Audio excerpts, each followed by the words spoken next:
করতে শহীদ হয়ে গেছে। এই তিনটা ব্যক্তিকে ডাকলেন। সর্বপ্রথম আলেমকে জিজ্ঞাসা করবেন, হে আলেম, আপনাকে নবী হাদিস আমার দেওয়া কালামুল্লাহ সব কিছু আপনারে শিখাইলাম, নবীর হাদিসগুলো আপনি শিখলেন, আমি আপনাকে শিখাইলাম, আপনাকে জ্ঞান দিলাম কোরআন শিখার জন্য, আপনাকে জ্ঞান দিলাম হাদিস শিখার জন্য। আপনি এই কোরআন আর এই হাদিস কিভাবে ব্যয় করে আসছেন, কোথায় দিয়ে আসছেন? এই লোক বলবে হে আল্লাহ, আমি যে কোরআনের ইলম শিখেছি, আমি যে রাসূলের হাদিসগুলো শিখেছি, আমি এগুলো মানুষকে শিখাইয়া দিয়ে আসছি। আল্লাহ প্রশ্ন করবেন, হে বান্দা, তুমি মিথ্যা কথা বলেছ, মিথ্যা কথা বলেছ। ওই লোক বলবে, আলেম বলবে, না মিথ্যা বলি নাই। তুমি তো ইবাদত করেছ মানুষকে দেখানোর জন্য, তুমি আলেম হয়েছ মানুষকে দেখানোর জন্য, তুমি মানুষকে শিক্ষা দিয়েছ মানুষকে দেখানোর জন্য, যে মানুষ তোমাকে জগতের বড় আলেম বলবে, মানুষ তোমাকে জগতের বড় ইবাদতকারী বলবে, কিন্তু তোমার ভিতরে ইবাদত করার সময় অহংকার ছিল। তুমি যে বড় আলেম হয়েছ তার মধ্যে তোমার গর্ব ছিল, তোমার টাকা পরি ছিল, তুমি জমানার বড় একজন আলেম, তোমার যে বড় আলেম এই জগতের মধ্যে নাই। তুমি আমার সাথে মিথ্যা কথা বলেছ।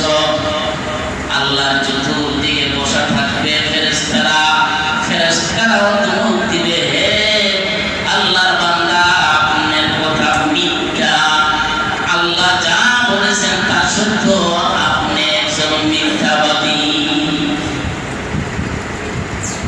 হযরত আবু হুরায়রা চোখের পানিগুলো পড়তেছে আর কথাগুলো বলতেছেন। এবার ফেরেশতারা এই শিক্ষিত ব্যক্তিকে ধরে পা উপরের দিকে করে হাত পা বেঁধে শেষরায়া জাহান্নামে নিক্ষেপ করবে। এবার সাহাবীকে বলতেছেন, আবু হুরায়রা তৃতীয় নাম্বার ব্যক্তি, তাকে অনেক সম্পত্তি দিয়েছিলেন আল্লাহ। আল্লাহ ডাক দিয়া বলবে, হে বান্দা, দুনিয়ার মধ্যে আমি তোমাকে অনেক সম্পদ দিয়েছিলাম, টাকা পয়সা গাড়ি বাড়ি ধন সম্পদের কোনো অভাব ছিল না, তুমি এই সম্পদ কোন পথে ব্যয় করে আসছো? সে বলবে, উত্তর দিবে, আল্লাহ আমি আপনার রাস্তায় খরচ করে আসছি, আমি আপনার রাস্তায় সম্পদগুলো দিয়ে আসছি।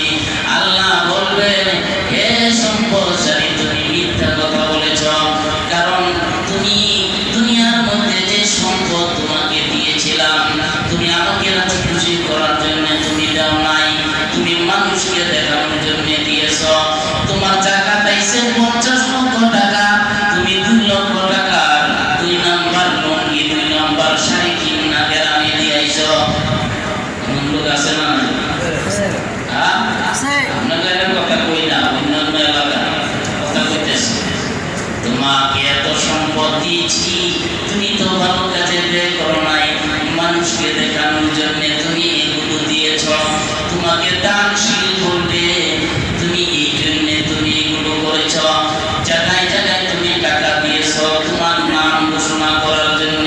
এমনও দেখা গেছে ঘোষণা করার পরে বছর মসজিদের কমিটির জুতা ক্ষয় করে রয়েছে, টাকা পায় না। আছে না না এরকম? ঘোষণা দিয়ে আর দেয় না, ঘুরতে ঘুরতে শেষে ঘোষণাই শেষ। আছে না না এরকম? আপনাদের কথা বলি না, আপনারা রাগ করে তাদের আমার সমস্যা হয়েছে। যারা দেন কাদের কথা বলতেছে, ভালো লোক আছে না নাই? ওয়াদা অনুযায়ী দিয়া দেয়, মসজিদে এনে দিয়া যায় অনেকে, যে আমি ওয়াদা দিচ্ছি আমার টাকাটা নেব। হ্যাঁ, এই ব্যক্তি হলো জিনিয়ার। বলেন? আল্লাহ ডাক দিয়া বলবে, বান্দা তোমাকে আমি সম্পদের মালিক বানিয়েছিলাম, দুনিয়ার মধ্যে তুমি তো সম্পদ সঠিক জায়গায় খরচ করতে পারো নাই, চাই কিছু খরচ করেছ, তুমি গর্ব করেছ, অহংকার করেছ, টাকা পুরি করেছ, মানুষকে দেখানোর জন্য তুমি দান করেছ, তুমি মিথ্যা কথা বলেছ, ওই ভক্ত তুমি জাহান্নামী।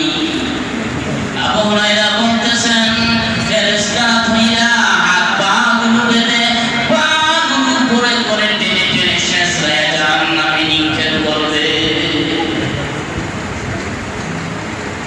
3 নাম্বার ব্যক্তি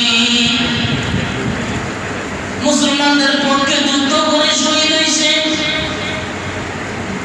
ডাক দিয়া বলবে, শহীদ কার জন্য শহীদ হইছ? শহীদে বলবে, আল্লাহ আপনার জন্য শহীদ হইছি। মিথ্যা কথা বলেছ রে বান্দা, মিথ্যা কথা বলেছ, আমাকে রাজি খুশি করার জন্য তুমি শহীদ হও নাই। তোমাকে মানুষ বীর পুরুষ বলবে, তোমাকে যুদ্ধবাজ বলবে, তোমাকে যোদ্ধা বলবে, তোমার শক্তি বেশি সেটা বলবে, তোমার কৌশল বেশি এটা বলবে। তুমি এই জন্যে মুসলমানদের পক্ষ হয়ে তুমি যুদ্ধ করে শহীদ হয়েছ, তুমি আমাকে রাজি খুশি করার জন্য তুমি যুদ্ধ করো নাই, জিহাদ করো নাই, তুমি জাহান্নামী। এবার ফেরেশতারা ধইরা হাত পা বেঁধে পাগুলো পুরো করে মুখটা নিচের দিকে করে শেষ হয়ে জাহান্নামে নিক্ষেপ করবে। সাহাবী, আমি আবু হুরায়রা একটা নগণ্য বান্দা, নবীর একজন সাহাবী, জানি না কিয়ামতের ময়দানে আমার ইবাদতের কি জানি হবে। আবু হুরায়রার মতো সাহাবী যদি এই কথা বলে, আপনার আমার কুরবানির কি অবস্থা হবে? আপনার আমার কুরবানির কি অবস্থা হবে? এই জন্য ভাই আমি বলতে কথাটা, এই উদাহরণটা নেওয়া